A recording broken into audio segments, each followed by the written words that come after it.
enough that for an instant I could see its flat, tawny face, the mottled white and brown plumage of its belly, those bright, alien eyes.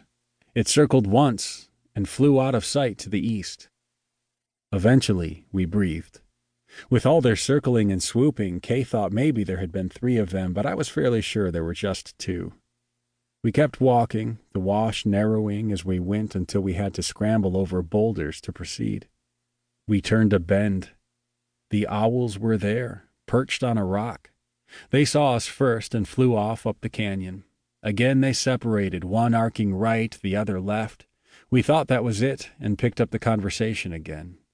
I know at some point we talked about Lebanon and Saudi Arabia, Saad Hariri's strange flight to Riyadh, Jared Kushner's visit the week before. All of that had filled me with a panic that lasted for days, the contours of the next global conflict revealing themselves, requiring only the smallest flame. Who would play the role of the Archduke this time? Who would kill him? Kay stopped again. The owls had roosted in the rocks ahead of us, as if they were waiting for us there. They flew off again, and we watched in silence. So it went.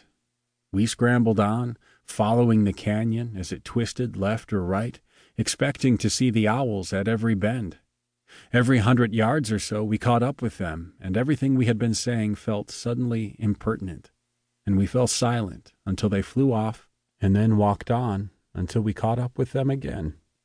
We talked more quietly now, still surveying the crises of the day, pausing to admire a paper-bag bush in unlikely late autumn bloom, or a particularly bold and healthy cholla.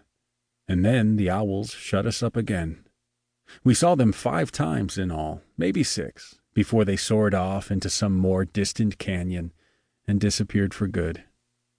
I knew that we had been annoying them, that they were only trying to avoid us, and it's foolish, I know, but this is what humans do. We turn the world into a story and put ourselves at the center of the plot. And I found it hard not to imagine, or to want to believe, that they had been leading us onward all along, that they were trying to tell us something, or to show us a path, one that led deeper into the wilderness, away from the highway, away from the car.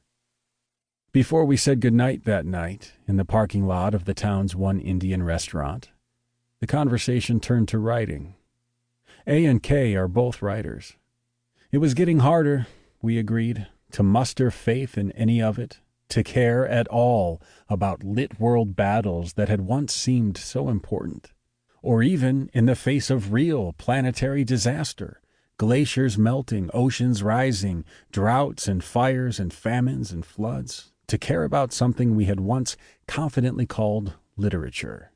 No matter how pointless things may have felt at any given moment, A said, you could always tell yourself that you were taking part in a conversation, an exchange that stretched back into the immeasurable past and on into a future that you couldn't yet imagine. That was the conceit. Not progress, but continuity, at least.